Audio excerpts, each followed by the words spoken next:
आपकी ज़बान से जुमला क्या निकल रहा है, आप बोल क्या रहे हो, आपका कितना खोखला है आपका सबका साथ सबका विकास। आप कह रहे हो एपीजे अब्दुल कलाम को घुसपैठिया। आप एपीजे अब्दुल कलाम को घुसपैठिया कहते हो, आप मौलाना अबुल कलाम आज़ाद को घुसपैठिया कहते हो, आप डॉक्टर मुख्तार अहमद अंसारी को घुसपैठिया कहते हो, किसका ब्रिगेडियर उस्मान को आप घुसपैठिया कहते हो? कोई माफ़ करेगा आपको? आप सोचिए कि आप क्या बोल रहे हैं। कितने बड़े पद पे हैं, उस पद का हम सब सम्मान करते हैं, उस पद पे जो बैठा है उसका भी सम्मान करते हैं, लेकिन आप क्या कर रहे हैं? कोविड वाला जो वैक्सीन का है, तो हर मुहाज पे अभी तो ये इनकी सरकार है, सब कुछ इनके हक में है, तब ये हाल है, तब इतनी तपिश, इतना धुआं दिख रहा है। तो सोचिए कि कितनी आग और कितनी चिंगारी है अभी। अगर इनका सत्ता का परिवर्तन हो गया, जो कि निश्चित है होना, इंशाल्लाह ज़रूर होगा, अगर हो जाता है तो फिर आप देखिएगा कि इन्होंने देश को कंगाल बनाने में बहुत बड़ी भूमिका निभाई है। हाँ, मुख्तार अंसारी साहब के बेटे अब्बास अंसारी साहब 22 में चुनाव लड़े, तो वो परिवारवाद है। लेकिन ब्रिजभूषण शरण सिंह जी के बेटे, मेरे ख्याल से प्रतीक जी तो विधायक हैं, करण भूषण जी जो हैं, उनको टिकट दिया गया है, तो वो परिवारवाद नहीं। मेरी इस वक्त मुलाकात हो रही है युवाओं के और उन लोगों के धड़कन जिनके वालिद मोहतरम ने पूरे भारत के सभी धर्म के लोगों के दिलों पर राज किया था, मुख्तार अंसारी और उनके छोटे पुत्र उमर बिन मुख्तार अंसारी से मुलाकात हो रही है। और इस वक्त देश में हमारे प्रधानमंत्री ने सबका साथ सबका विकास का नारा दिया था, लेकिन आज जिस व्यक्ति का उन्होंने प्रचार किया था, अपने लिए वोट मांगा था, वो इस व्यक्ति देवगढ़ा के पोते प्रज्वल रवेना थे। और उन्होंने जिस तरह से लड़कियों के साथ जो नहीं करना चाहिए था किया है, मैं उससे उन्हीं के बारे में जानना चाहता हूं कि आप एक युवा होते हुए क्या इस पे महसूस करते हैं। देवगढ़ा के पोते, देखिए, सबसे पहले तो आपने ऐसा टॉपिक उठाया है कि ये बड़ा संवेदनशील है और इस पे बड़ी जिम्मेदारी से अपनी बात कही जाए तो ही ठीक है। सबसे पहले तो हमें शर्म आती है कि आज के दौर में भी ऐसे लोग इंसान की शक्ल में घूम रहे हैं जिनके दिल में इतनी हैवानियत है। और बहुत शर्मनाक बात है कि देश के प्रधानमंत्री ऐसे मास रेपिस्ट का, ऐसे इंसान का जिसके मन में इतनी गंदगी हो, उसका प्रचार करते हैं और ये कहते हैं कि इनको वोट दोगे तो हमें शक्ति मिलेगी और हमें ऊर्जा मिलेगी। तो कहीं ना कहीं बहुत ही ख़राब और बुरा लगता है, और साथ में फ़ख्र भी महसूस होता है ख़ुद पे कि तमाम गोदी मीडिया, तमाम ऐसे लोग जिन्होंने मुकदमे गिनाए हमारे घर ख़ानदान पर, और ख़ुसूसन मेरे मरहूम वालिद पर 65 से ज़्यादा मुकदमे, और माफिया और गुंडा और अपराधी। अल्लाह का शुक्र है कि हमेशा बहन और माओं की इज़्ज़त बचाने के लिए कदम उठाया है, कभी उनकी इज़्ज़त को तार तार करने के लिए निगाह भी नहीं उठाई है। तो इस बात का बड़ा फ़ख्र महसूस होता है। इस बात का भी फ़ख्र है कि मेरे भाई आज झूठे मुकदमों में जेल में क़ैद हैं और उन्हें बेल नहीं दी जा रही है लगभग 1.25 साल से। और इस तरह के मास रेपिस्ट को सरकार इशारा करके देश से बाहर भगा देती है। इससे पहले जो पहलवानों की घटना, जो हमारी देश की महिला पहलवानें थीं, जो हमारा गौरव थीं, जो हमारा प्राउड थी, एक तरह से प्राइड है उस कंट्री के लिए, and we are all proud of them. कोई हो, किसी ज़ात किसी मज़हब का हो, सब बहुत ही फ़ख्र महसूस करता है उन्हें देख कर। उन्होंने जो इल्ज़ाम लगाए और सिटिंग बीजेपी के मेंबर ऑफ पार्लियामेंट पर लगाया, क्या एक्शन था? कुछ भी नहीं। और उसके बाद आपने देखा कि किस तरह से गवाही बदली गई, किस तरह से जो एक्ट है पॉक्सो एक्ट, उसको ख़त्म किया गया और उनको क्या रियायतें दी गई।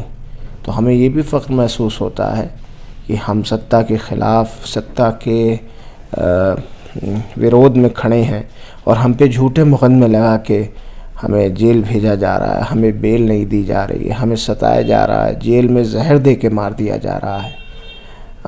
लेकिन हमें ये फ़ख्र होता है कि हम पे कोई भी ऐसा इल्ज़ाम नहीं है कि हम समाज में सर उठा के ना जी सकें, समाज में सर उठा के ना रह सकें।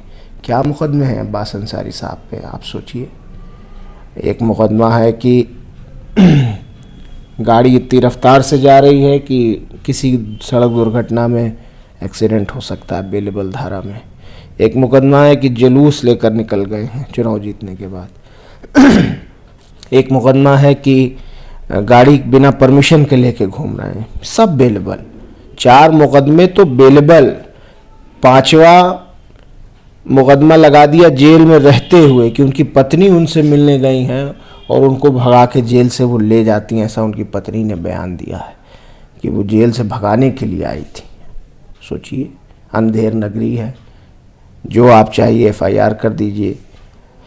एक मुकदमा लगाया है कि वो अंतर्राष्ट्रीय शूटर रहे, राष्ट्रीय नहीं, राष्ट्रीय तो वो मेडलिस्ट रहे हैं, नेशनल मेडलिस्ट। 9 गोल्ड मेडल हैं उनके पास, 3 ब्रॉन्ज मेडल है, 1 सिल्वर मेडल है। अनेकों वर्ल्ड कप में उन्होंने हिस्सा लिया है, भारत का नाम रोशन किया, उसका झंडा लेकर आगे बढ़े। और जब सैल्यूट किया जाता है हमारे तिरंगे को तो वो कप्तान देता है। तो इंडियन शूटिंग टीम के जूनियर कैप्टन भी हो रहे हैं, तो हमें तो बड़ा फ़ख्र है। और लेकिन झूठा मुकदमा लगा दिया गया कि उनके पास से 8 हथियार और 4,431 कारतूस बरामद किए गए। 1 लाख कारतूस साल भर में खरीदने की परमिशन है और 10,000 कारतूस लेकर ट्रैवल करने की परमिशन होम मिनिस्ट्री हमको देती है। सब बात रखी गई सुप्रीम कोर्ट में। 1.5 घंटे सरकारी वकील चिल्लाते रहे, सुप्रीम कोर्ट ने नहीं सुना। सुप्रीम कोर्ट ने सारे कागज़ देखे, सारी सर्टिफिकेट्स देखे और कहा कि ये तो बिल्कुल केस ही नहीं है, बेल ना देने लायक, फ़ौरन बेल दिया। मज़े की बात ये है, तकलीफ़ की बात ये है कि आज वो लोग जो आज़ादी के अमृत काल में जिन्हें आपको सराहना चाहिए, उन्हें आप टारगेट करके, पिक एंड चूज़ करके, सेलेक्टिव अपनी रणनीति के तहत उन्हें आप मिटा रहे हैं, बर्बाद कर रहे हैं, ख़त्म कर रहे हैं। और ये कहीं ना कहीं हमारी डेमोक्रेसी, हमारे कॉन्स्टिट्यूशन और हमारे देश के लिए बहुत ही घातक, बहुत ख़तरनाक है। इस वक्त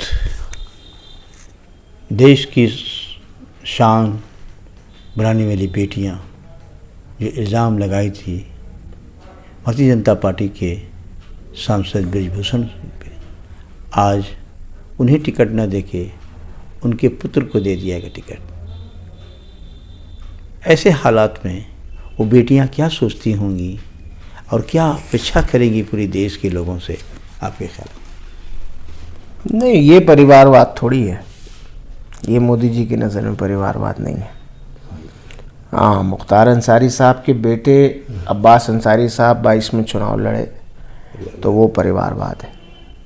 लेकिन ब्रिजभूषण शरण सिंह जी के बेटे, मेरे ख्याल से प्रतीक जी तो विधायक हैं, या करण भूषण जी जो हैं, उनको टिकट दिया गया है, तो वो परिवारवाद नहीं। तो ये दिस इज़ ऑल सेलेक्ट, सब समझता है, सारी जनता समझती। कितने नाम गिनाऊँ? ज्योतिरादित्य सिंधिया से शुरू करें तो कहाँ, जहाँ तक जाएंगे वहाँ आपको मिल जाएगा। कहाँ नहीं है, कहाँ ये क्या नाम है, इनके परिवारवाद में ये पीछे हटे हैं, हर जगह परिवारवाद में आ गए हैं। आप उत्तर प्रदेश की बात कर लीजिए, पंकज सिंह कौन है? राजनाथ सिंह जी के बेटे हैं, लेकिन टिकट है ना, और रहेगा। तो इस तरह से मतलब अनेकों एग्जाम्पल्स आपको मिल जाएंगे। ये तो 2 4 10 तो आदमी अगर लिस्ट बनाए आदमी तो सैकड़ा पार कर जाएगा। कहने का मतलब ये है कि अब उनको टिकट दे दिया है, उनके पिताजी को नहीं दिया, यही गनीमत है। आज तक तो ये लगता था कि उनको भी दे देंगे, लेकिन ये जो आपने पहला सवाल किया था प्रज्वल रेवन्ना का, उसके मैटर को इतना हाईलाइट और वो मास रेपिस्ट के तौर पे जो छवि उसके सामने सबके आ गई, तो अब उससे शायद शर्म आई हो कुछ कि ना दिया हो। लेकिन मुझे लगता है कि बीजेपी चुनाव जीतने के लिए और सत्ता पाने के लिए किसी भी हद तक गिर रही है और गिर सकती है। भारतीय जनता पार्टी ने 370 का बहुत नाम लिया था, लेकिन जम्मू कश्मीर से उसने अपना एक भी उम्मीदवार खड़ा नहीं किया है और न इस पर अब कोई चर्चा हो रही है। आपके ख्याल में क्या हो सकता है? नहीं, एक झूठ और बोले हैं। एक झूठ अभी ये बोले हैं कि कांग्रेस 272 सीटों पर चुनाव नहीं लड़ी। उनके राष्ट्रीय प्रवक्ता पवन खेरा जी ने आके उसका खंडन कर दिया। तो वो तो रोज़ झूठ चलेगा और रोज़ झूठ सुना जाएगा। और रही बात उनकी 370 या 400 पार की, तो वो एक ख्वाब देखा गया था। वो सब फर्स्ट फेज़ की वोटिंग से पहले, फर्स्ट फेज़ की वोटिंग के बाद वो ख्वाब ही रह गया। और अब वो भी जानते हैं, वो भी नारा देना बंद कर दिए हैं। ये अब की बार 400 पार, अब की बार 400 पार, अब नहीं नारा सुन रहे होंगे आप। अब जनता चिल्लाने लगी है कि 400 पार पेट्रोल हो जाएगा, 400 पार सरसों का तेल हो जाएगा, 400 पार यूरिया की बोरी हो जाएगी। चीनी एक मैडम थी, वो 13 रुपए में दिला रही थी। और हमको लगता है कि अमेठी की जनता इस बार फैसला कर देगी, बढ़िया से फैसला कर देगी इस बार। और वो तो ख्वाब रह गया। अब यूपी में ये बताएं लोग कि 80 में 80 जीत रहे थे, यूपी में 80 में 80 का क्या हुआ, उस नारे का क्या हुआ? और 80 में 80 तो भाजपा 80 तो लड़ भी नहीं रही है कि 80 जीते। एनडीए लड़ रहा है, पहली बात तो ये जान लीजिए। और दूसरी बात ये कि गोरखपुर और बनारस 2 सीट पे तो हम मान सकते हैं, और इस सीट पे इनको केक वॉक मिल रहा है। हर सीट पे एड़ी चोटी का इनको जोर लगाना पड़ रहा है और तब भी हार रहे हैं, क्योंकि गरीब किसान मजदूर सब बहुत परेशान है, सब तकलीफ़ में है। महंगाई कमर तोड़ रही है, जीएसटी कमर तोड़ा। अग्निवीर योजना कोई योजना है? आप सोचिए, आप हमारे देश की सेना जो इतनी बहादुर, इतना गौरवशाली, जिसका इतिहास रहा होगी, पीछे लगी है हमारे परनाना ब्रिगेडियर उस्मान की तस्वीर। और आप कहाँ ले जा? 4 साल की नौकरी, 4 साल की नौकरी, मतलब वो जो देश पे बॉर्डर पर लड़कर शहीद होने की तमन्ना लेकर, इस गाजीपुर से तो ये जवानों का कहा ही जाता है कि सरजमीन है जवानों की। यहाँ जितने शहीद हुए हैं यहाँ के लोग, वो मतलब कहाँ मिलेगी मिसाल आपको? सब में बड़ा गुस्सा, बड़ा लोगों में इस बात का क्रोध है, और ये दिखेगा आने वाले वक्त में। इनकी हर एक तानाशाही का, हर एक जो भी इन्होंने तुगलकिया फैसले लिए, उसका जनता हिसाब करेगी। हमारे और आपकी किसी के बस की बात नहीं है। जनता ही सब कुछ है, वही बैठालती है और वही उतारना भी जानती है। और जब उसको महसूस हो गया है कि अब पानी सर से ऊपर जा रहा है, तो अब वो नहीं बर्दाश्त करेगी। और मूड बना चुके हैं लोग, एकदम मूड बना दिए हैं। हाँ, युवा बहुत डरा हुआ है, क्योंकि जिस तरह से युवाओं को सफ़र करने में कोविड का टीका दिया गया है और कोविड का टीके का भंडाफोड़ हो गया है बाहरी देशों में। खुद कंपनी ने अदालत में कहा है, अब यहाँ का युवा बहुत परेशान है कि मेरे साथ क्या होगा। आप एक युवा होते हुए क्या सोच रहे हैं? और उस कोविड बनाने वाली कंपनी से भी हमारी सरकार ने चंदा लिया है। देखिए, उससे पहले क्रोनोलॉजी में चलिए ना। पहले घोटाला निकला सीएजी का, जो रोड के जो मिनिस्टर हैं नितिन गडकरी साहब, उनके विभाग का। उसके बाद सबसे बड़ा चंदा घोटाला निकला, इलेक्टोरल बॉन्ड वाला। सुप्रीम कोर्ट ने पर्दाफाश कर दिया, बैन कर दिया इलेक्टोरल बॉन्ड। कितना बड़ा मतलब जिल्लत का इनको शिकार होना पड़ा। अब निकला है जाके ये कोविड वाला जो वैक्सीन का है, तो हर मुहाज पे अभी तो ये इनकी सरकार है, सब कुछ इनके हक में है, तब ये हाल है, तब इतनी तपिश, इतना धुआं दिख रहा है। तो सोचिए कि कितनी आग और कितनी चिंगारी है अभी। अगर इनका सत्ता का परिवर्तन हो गया, जो कि निश्चित है होना, इंशाल्लाह ज़रूर होगा, अगर हो जाता है तो फिर आप देखिएगा कि इन्होंने देश को कंगाल बनाने में बहुत बड़ी भूमिका निभाई है। आज हर आदमी के, हमारे आपके सर भी, एक आदमी इंडिया का जो सिटीज़न है उसके सर भी कर्जा है। क्यों है? वो देश जो इतना मजबूत था, जहाँ अंग्रेज़ आते थे कि ये सोने की चिड़िया है, उसको आपने क्या बना दिया है। इस हमारे हिंदुस्तान को आप नफ़रत में झोंक चुके हो। आज तक हमारा एक पार्ट इस देश का, मणिपुर, जल रहा है, आपको एहसास नहीं है, आप गए नहीं, और आप बात करते हो सबका साथ सबका विकास की। आपकी ज़बान से जुमला क्या निकल रहा है? आप बोल क्या रहे हो? आपका कितना खोखला है आपका सबका साथ सबका विकास। आप कह रहे हो एपीजे अब्दुल कलाम को घुसपैठिया। आप एपीजे अब्दुल कलाम को घुसपैठिया कहते हो? आप मौलाना अबुल कलाम आज़ाद को घुसपैठिया कहते हो? आप डॉक्टर मुख्तार अहमद अंसारी को घुसपैठिया कहते हो? किसका, ब्रिगेडियर उस्मान को आप घुसपैठिया कहते हो? कोई माफ़ करेगा आपको? आप सोचिए कि आप क्या बोल रहे हैं। कितने बड़े पद पे हैं, उस पद का हम सब सम्मान करते हैं, उस पद पे जो बैठा है उसका भी सम्मान करते हैं, लेकिन आप क्या कर रहे हैं? आपके मुंह से जो बात निकल रही है वो क्या आपको शोभा देती है? कोई पद की भी गरिमा होती है, और किसी गरिमा को आदमी बरकरार भी रखता है।